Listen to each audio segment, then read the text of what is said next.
We are anonymous. We are not a single person, not a political party, not a corporation protecting its interests. We are a decentralized collective that has spent years exposing corruption, abuse of power, and the quiet deals made behind closed doors while the public is distracted by headlines and culture wars. We do not swear loyalty to presidents. We do not shield billionaires. We follow documents, timelines, patterns. And right now we're looking at what's really behind the latest high-profile call scandal. And once again, the trail leads straight to Donald J. Trump. Here's what resurfaced. According to a 2019 FBI interview with former Palm Beach Police Chief Michael Ryder, Donald Trump allegedly called the Palm Beach Police Department in 2006, right when the Jeffrey Epstein investigation became public. During that call, Trump reportedly said, "Thank goodness you're stopping him.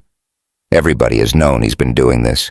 Everyone has known." He also allegedly described Ghislaine Maxwell as evil and referred to her as Epstein's operative. Let that sink in. Everybody has known. Now compare that to what Trump has publicly claimed for years. Over and over again, he has insisted that he had no idea about Jeffrey Epstein's crimes. He has framed his falling out with Epstein as a simple business dispute.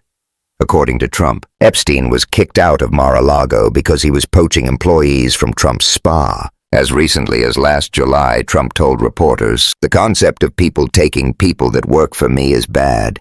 People were taken out of the spa hired by him." He even suggested that one of those employees was Virginia Giuffre, one of Epstein's most prominent survivors. So which story are we supposed to believe? The public narrative about a petty staffing dispute, or the private account where Trump allegedly acknowledged that everybody knew about Epstein's behavior, that Maxwell was evil, and that he once got the hell out of there when teenagers were present around Epstein? These are not minor inconsistencies. These are two completely different explanations for why Trump distanced himself from Epstein. When White House spokesperson Caroline Leavitt was asked about this development during a press briefing, she insisted that Trump had always been consistent. She said Trump kicked Epstein out of Mar-a-Lago because he was a creep. She emphasized that Trump cut off the relationship and had been transparent for years. She also pointed to the release of millions of documents related to Epstein's crimes as evidence of transparency by the administration. What I will say is that the president has always remained consistent and that he kicked Jeffrey Epstein out of his club at Mar-a-Lago because, frankly, Jeffrey Epstein was a creep. And unlike many other people who are named in these files, President Trump cut off his relationship with Jeffrey Epstein and was honest and transparent about that for years and years. And so I think what the president has said all along has always remained true. And the release of more than 3 million documents related to Jeffrey Epstein and his heinous, disgusting crimes just shows the level of transparency that this president and administration has committed to in bringing these files to light. But when pressed directly about whether the 2006 phone call happened, she said it may or may not have happened, and that she didn't know. What she did know, she claimed, was that Trump cut ties because Epstein was a creep.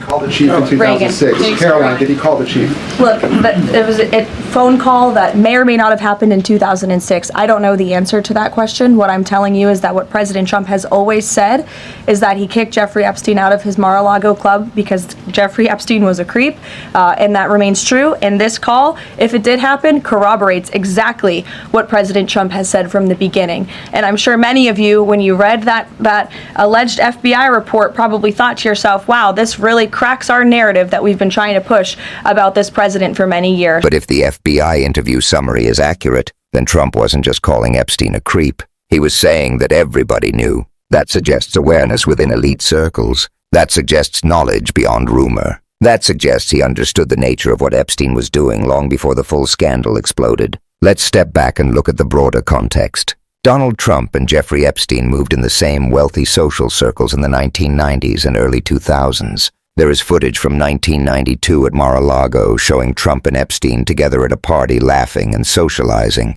In a 2002 New York Magazine profile, Trump was quoted as saying, "I've known Jeff for 15 years. Terrific guy. He's a lot of fun to be with." And then he added, "It is even said that he likes beautiful women as much as I do, and many of them are on the younger side." On the younger side. That was not taken out of context. That was a published quote. For years after Epstein's crimes became widely known, Trump attempted to minimize the relationship. He described Epstein as someone he hadn't spoken to in years. He emphasized the falling out. He repeated the spa employee story, but the timeline keeps raising uncomfortable questions. If Trump truly saw something that made him uncomfortable enough to get the hell out of there when teenagers were present, why didn't he immediately report it? Why wait until the investigation was already public in 2006 before calling the police chief? If he believed Maxwell was evil, why didn't he publicly condemn her when she was arrested in 2020 on charges related to child sex trafficking? Instead, in 2020, Trump said, "I just wish her well." I just wish her well, frankly. I've met her numerous times over the years, especially since I lived in Palm Beach, and I guess they lived in Palm Beach, but I wish her well. He repeated it when pressed. He said he met her numerous times over the years in Palm Beach. He said he wished her well, that he wasn't looking for anything bad for her. When asked why he would wish well to someone accused of trafficking minors, he doubled down. He mentioned that her boyfriend, Epstein, died in jail and that people were still trying to figure out how it happened. The other day, a reporter asked you about Ghislaine Maxwell. You said, quote, "I just wish her well, frankly. I've met her numerous times over the years, especially since I lived in Palm Beach, but I wish her well, whatever it is." Mr. President, Ghislaine Maxwell has been arrested on allegations of child sex trafficking. Why would you wish such a First person of all, well? I don't know that, but I do know that She has. She's been arrested for that. You know her that. friend or boyfriend Epstein. was either killed or committed suicide in jail. She's now in jail. Yeah, I wish you well. I'd wish you well. I'd wish a lot of people well. Good luck. Let them prove somebody was guilty. I mean, do you know that? Oh, so you're saying you hope she doesn't die in jail? Is that what you mean by wish her well? Her boyfriend died in jail, and people are still trying to figure out, how did it happen? Was it suicide? Was he killed? And I do wish her well. I'm not looking for anything bad for her. I'm not looking bad for anybody. And they took that and mean, she's made a it child alleged child sex such a trafficker. big deal. He kept saying he wished her well. That's a dramatic shift from allegedly calling her evil in 2006. So what changed? The audience changed. One statement was reportedly made privately to law enforcement. The other was made publicly on camera during an election year. And here's the core issue. If Trump knew enough in 2006 to say that everybody knew about Epstein's behavior, then he was not an outsider unaware of what was happening. He was part of the same elite environment where Epstein operated. Epstein did not exist in a vacuum. He was connected to billionaires, politicians, academics, royalty. His private jet flight logs included high-profile names. His 2008 plea deal in Florida allowed him to avoid federal charges in a non-prosecution agreement that was widely criticized as a sweetheart deal.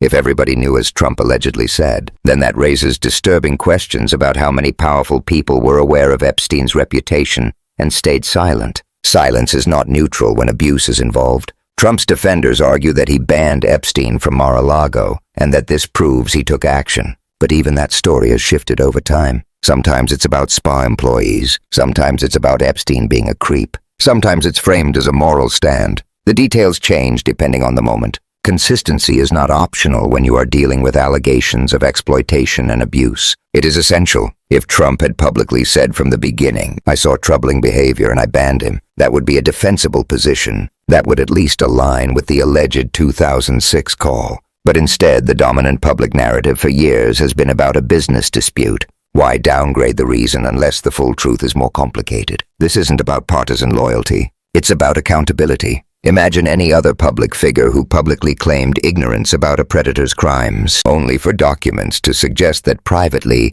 they acknowledged widespread awareness. Would we shrug and move on? Or would we demand clarity? The latest call scandal matters because it exposes cracks in the story. It highlights contradictions between public messaging and private remarks. It forces us to confront the possibility that Trump knew more earlier than he has admitted. And this isn't happening in a vacuum. We are in a political environment where narratives are shaped aggressively. Social media platforms can amplify or suppress coverage. Tech billionaires wield enormous influence over what trends and what fades away. In such an environment, scrutiny can be reframed as an attack. Critical coverage can be dismissed as bias. But facts do not disappear because they are inconvenient. Let's state the timeline plainly. Trump socialized with Epstein in the 1990s and early 2000s. He publicly praised him in 2002. The Epstein investigation in Palm Beach became public in 2006. According to a 2019 FBI interview with the former police chief, Trump called and said everybody knew about Epstein's behavior, described Maxwell as evil, and admitted he left when teenagers were present. For years afterward, Trump publicly framed the falling out as a dispute over spa employees. In 2020, after Maxwell's arrest on sex trafficking charges, Trump publicly wished her well. Those facts exist side by side. They don't align neatly. They raise legitimate questions. We are anonymous. We do not forgive. We do not forget. And we will continue asking the questions others are too afraid to ask.